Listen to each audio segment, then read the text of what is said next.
Everyone, and thank you for those of you that have just come in. Welcome, and thank you for staying along if you've been here since the start of the morning. Thank you for that presentation, Ralph. I think that was absolutely great. It's really lovely to see how we're not just talking about a shift in narrative, but we're actually seeing the narrative shift take place. And many years ago, when I first got my economics lesson, you talk about profit loss, you talk about demand and supply, and the first economic thing is, like you said, nature is the externality. And this was the question that came to my head many, many years ago, and I had asked my professor, and I remember distinctly asking him, saying, we're talking about, let's say there's a factory, it's, the waste is coming out, going into the lake right behind it, and so you've taken the cost of everything, but you're really not accounting for the cost of polluting that lake, and you're using that as an externality. So that was my question, saying, why can't we internalize what we're currently calling an externality so that the environmental cost of it is not as an afterthought, but it's taken in as part of the actual narrative? And nobody had an answer at that point. He looked at me thinking I was just like a crazy 18-year-old. So thank you for actually bringing that to a completion and actually having an answer so many years later. But diving right into it, before we get into the details of what this market is, what does that look like, can you tell us a little bit of the backstory?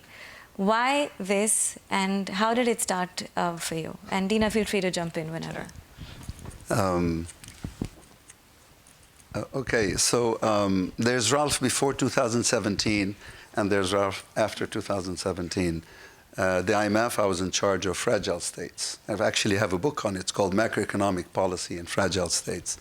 And if you know anything about these countries, they're really in trouble. And after so many years, I became fragile myself. So I was walking outside the IMF, and I bumped into Dinah, who I had known for a number of years. And she said, "You don't look very good." I said, "I don't feel very good." "You're right. I feel very tired. It's been very stressful many years." I said, "Why don't you take a break?" I said, "Well, I'm not the type to go sit by a swimming pool and read a book." I said, "What would you like to do?" And up till today, I really don't know why I said that. You want to call it divine intervention, whatever. I said, "I'd love to see the great whales." I really don't know why I said that, because I didn't grow up to be in the environmentalist, all this stuff. And she looked at me and said, "Really?" I said, "Yeah, why are you surprised?" She said, well, the other surprise was I had known Dinah for a number of years, but I had no idea that she was part of a team that actually studies the blue whale. She said, "Well, I'm part of this outfit that studies the great whales, in particular the blue whales. Maybe I can find you a room on that boat." Literally, it's 2017. Make a long story short, in a very few months, I found myself sitting on a boat, 25-foot boat, with a bunch of strangers except for Dinah, wondering, what am I doing here? Because you have to understand, if you're an IMF mission chief, you're like, if you ever seen the movie Men in Black, you have I had 17 suits, 24 pairs of shoes, 47 shirts, God knows how many ties, and then I had 8 T-shirts, 2 pairs of jeans, and 2 pairs of shorts. That was my life. Anyway, my sad life. Anyway, so I'm sitting there thinking, is this a mistake? And I hadn't finished that thought. And out of nowhere, I get goosebumps every time I say it, this magnificent blue whale surfaced next to us. She was about 100 foot long. Now imagine, you're in a 25-foot boat looking at 100 foot. Actually, I saw the beginning. I couldn't see the end. I was told that she was about 100 foot long. Now, I was raised by the Jesuits, and the first thing came to my mind is Jonah's story is true. But Jonah's story had a happy ending. I wasn't sure what was going to happen to us. I almost fainted. But there was absolutely no fear. No fear. And then she opened her eye, and up till today, it haunts me. Because she opened her eye, and there was a twinkle, and as if she was telling me, "I see you, but do you see me?" And then I thought, where have I been all my life? So that's what I'm saying. So I was like, I couldn't get my mind, I was trained in physics and statistics and finance, philosophy of science, all that stuff, and I'm a professional economist. I was like, what? So at night, we're all sitting together, and the scientists are talking among themselves. They're saying, whale carbon. And I said, yeah, I know from my physics days, we're all carbon units, so what? And they said, but do you think you have enough carbon, as much carbon as a whale? And I said, well, how much does a whale have carbon? And they said, why don't you go read that paper by Andy Pershing? So they're all asleep. I'm in my room, can sleep. I download the paper, and there it is, table 1. Now, he's a scientist, so he's looking at, per species, how much carbon is on the body of a whale. I'm an economist, so I like to know averages. So I created an Excel spreadsheet and calculated, and there it is, 9 tons on the body of a single whale. 9 tons of carbon, which means times 11 over 3, that's 33 tons of carbon dioxide being kept out of the atmosphere. That's the work of about 1,500 trees. That's, the shock. It's like, does anybody know this? I started Googling, no one. And that can't be. I mean, I always was taught that it's trees that capture carbon. I had no idea that fauna was also helping us regulate climate. So the next day, I heard something even more shocking, that whales, they eat krill, those great whales. They like to eat krill, and krill likes to feed on phytoplankton. Now, some of you may know about phytoplankton. Phytoplankton are the lungs of the planet because they capture 33 gigatons of carbon dioxide per year. That's equivalent to 4 Amazon forests per year. That's the biological life of the biological life of the ocean starts in the phyto. Now, why am I telling you all this? The whales eat krill. Krill likes to eat phyto, and guess what? The phyto to survive needs the poop of the whale, because in the poop of the whale is the iron, and that's the limiting factor in the Southern Ocean. So imagine this beautiful, virtuous cycle. So at night, we're all sitting together, drinking fermented grapes, known as wine. And I asked the question, has anybody calculated how much carbon does a whale capture on its body and through its fertilization of phyto? And they said, no. Why? Yeah, the information here is there and everywhere, but why are you asking? I said, what do you mean what I'm asking? Here I am at the IMF. We're working on the pricing of carbon at the time. And they said, okay. I said, look, that whale is helping us stay alive. How valuable is that service? They couldn't understand because they're scientists, right? What are you talking? I said, look, I work at the IMF and they pay me a salary. I provide a service, they pay me a salary. They don't pay me a salary because I'm a good husband or a good father or a good citizen. They pay me a salary because I provide an economics service. They said, okay, well, here's a whale providing a far more important service. What ought to be her salary? That's the eureka moment, if you like. And they said, you're crazy. I said, yeah, I'm crazy, but I can do it if you give me the data. So that's, if you say where all that work, it started there. So together with colleagues, we valued that the value on average is about $2 million per whale. 2 million, why? Because a whale that is killed and sold for its blubber and meat fetches at most 40,000 in some countries where they still eat whale meat. So imagine this whale living her life for herself. This is nature living for itself. Nature, and not as a resource, nature as a source, is providing economic value of 2 million. That's where it started. But then, and we published that paper and it went viral. And then the scientists started finding us. So the next were the elephant scientists. They're saying, do you realize that elephants, the forest elephants, also help to capture carbon in the trees of the forest by 14%? I had no idea. So together we wrote papers with the scientists saying, over the lifetime of an elephant, this beautiful creature living for herself, meaning frolicking freely in the forest, is the value of that service from the carbon sequestration is $1.75 million per elephant. How much does a tusk fetch when you poach them? It's 30,000 maximum. So in life, they are incredibly valuable. Then the UN came around, says, hey, you guys seem to know how to value living nature. Can you value seagrass?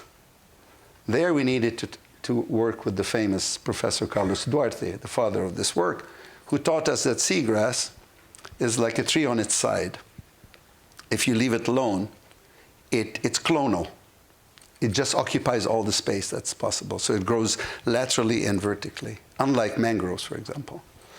And with Carlos, we wrote the paper showing that seagrass, just globally, from carbon sequestration alone, is worth at least $1 trillion. So you start to see a theme here, which is nature living for itself is incredibly valuable. And from then on, countries started seeking us out. And we work with indigenous people, trying to save their nature, because if you don't take that language of science and translate it into dollars and cents, you will not bring in the private sector. And without the private sector, nature is toast. Because philanthropy is this much, governments are not interested, and according to the Paulson Institute, you need at least $1 trillion a year in funding gap to protect nature. Where's it going to come from? I come from the markets, so I need to speak that language to say you have an incentive in the protection, not from love and altruism, and that's all fine, but there's a value proposition. So that's, sorry, I took a long time, but just to give you the background to this. Thank you. Yeah, this was very helpful. But Dina, you come from a very different background. Yeah. And what's your sort of incentive in the story? Well, what I would just add, it's a beautiful story.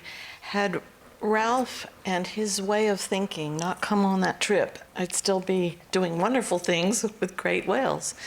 But by getting out of a silo, bringing in different ways of thinking, and beginning to have a conversation between nature and science and the markets, there's an opening to think differently and a new framework to discover. And what we've been doing at Blue Green Future over these last however many years is to create that conversation such that investors and the markets can start to come in a bigger way. So we're going from, purely philanthropic and conservation costs to investable asset. And we need to get out of our silos and our comfort zones and speak across these disciplines. So one of the ways that we're bringing this new market to life is by joining first with scientists and then with technology, because technology then measures, what is the asset doing? And then we make it verified to investors so that you know exactly what's happening with your money. So there are a lot of different, there's plenty of science.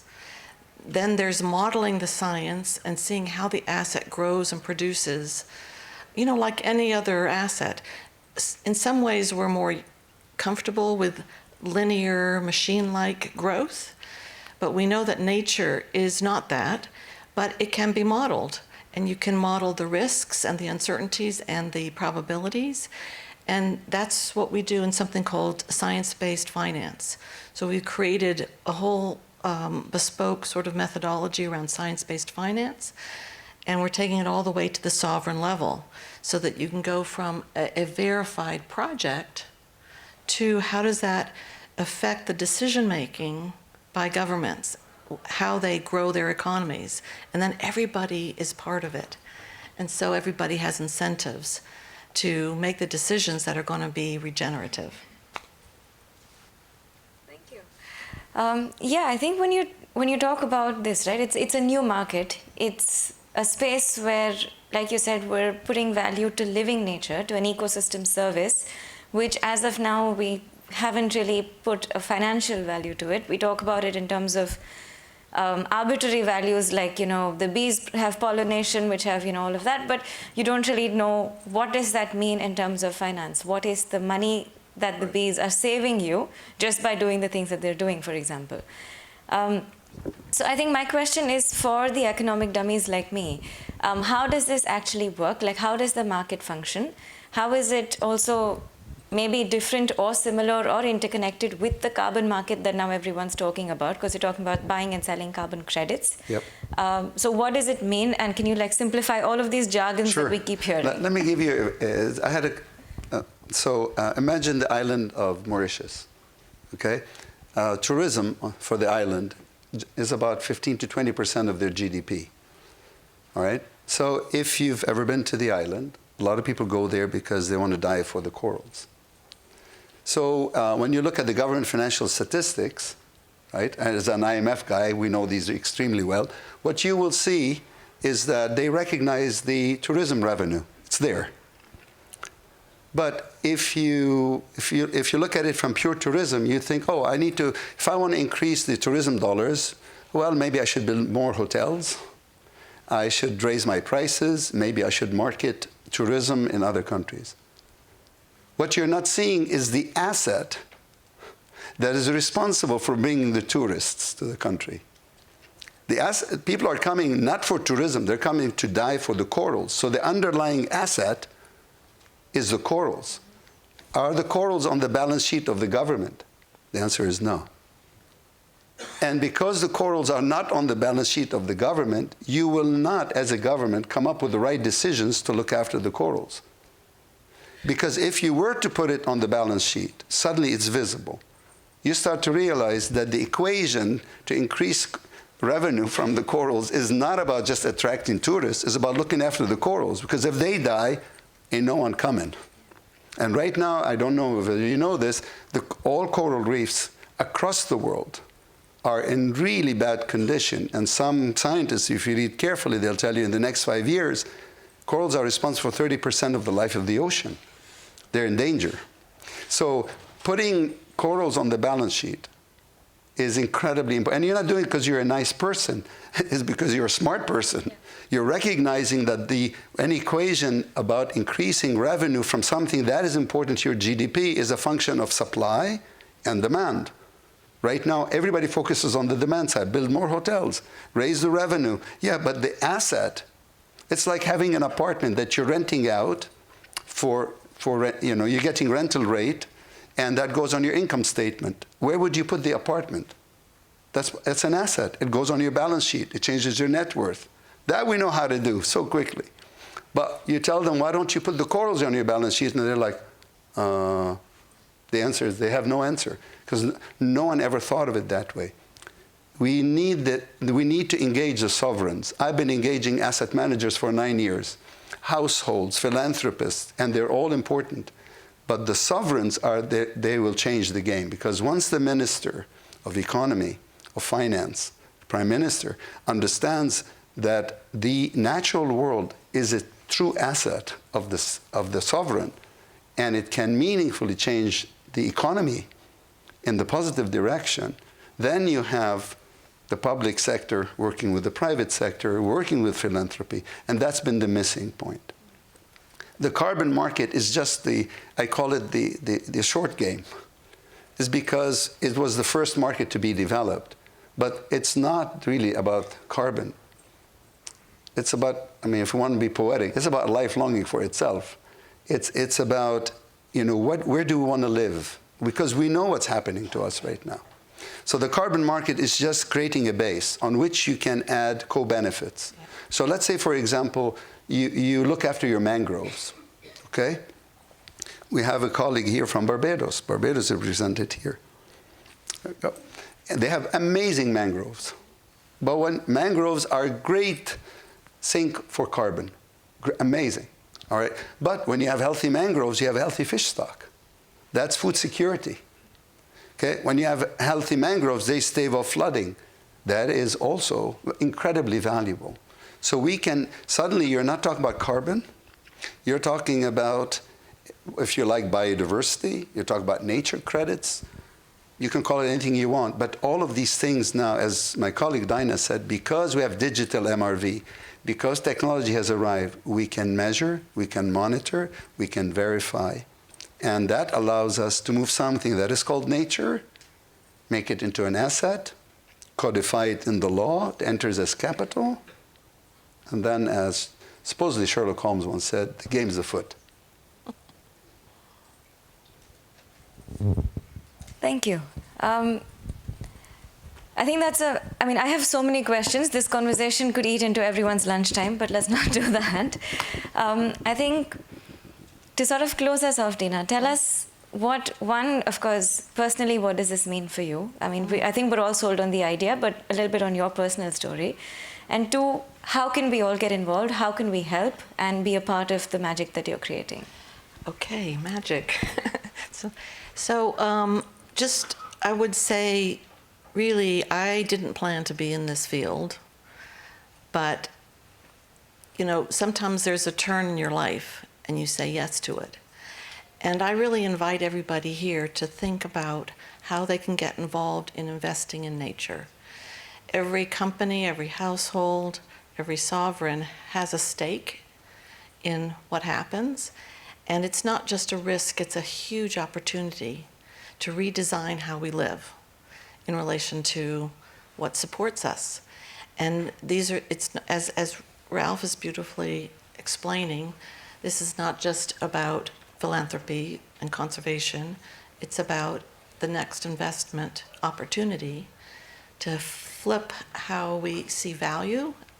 This session is about recognizing value and bringing that to life in a way that is really, it's not about stopping the extractive side of life, it's about doing it in a measured, sustainable way, and you start to have a beautiful circular benefit to economies and people alike.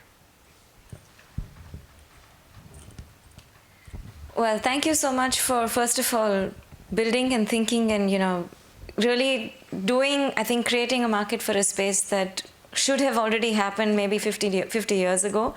But anyway, thank you for doing it now. The last bit, and maybe if you can, it's a trick question, Ralph, for you, but it's, and let's see how concise, if one sentence is ideal, but I don't know if it's possible. You came from the IMF, and it's basically, they're sort of the financial body talking about how it should function, not just in a country, but across the world, and how markets are functioning. And you had to step out of the IMF to do what you're doing today. How do we bring this as a change into the IMF so that these bodies are not functioning differently from what they actually should be doing? The IMF is made up of 190 countries. All of you are members of the IMF. It's a co-insurance arrangement. And if the members say we need to change, the IMF will change. It has to reflect the wishes of the membership. Life is dynamic. People have a tendency to take a snapshot today and say, your life will always be like this. Take a look at your own lives. Have they been snapshots, or life is dynamic? As my dear mom would always say, Ralph, start today and perfect it later. Start today, do your job. So for us as members, you're absolutely right. I had to step out to do this.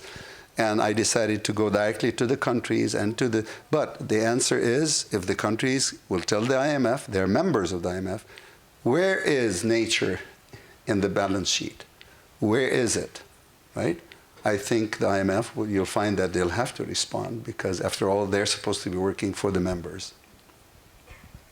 Thank you. So on that note, I think we'll close us out. But thank you for that very strong message. Is basically, we need action at all levels. Absolutely. And yeah, we need all of us to be part of that change and asking for that change to be happening. Thank you. Thank you all. Thank you for being a wonderful audience.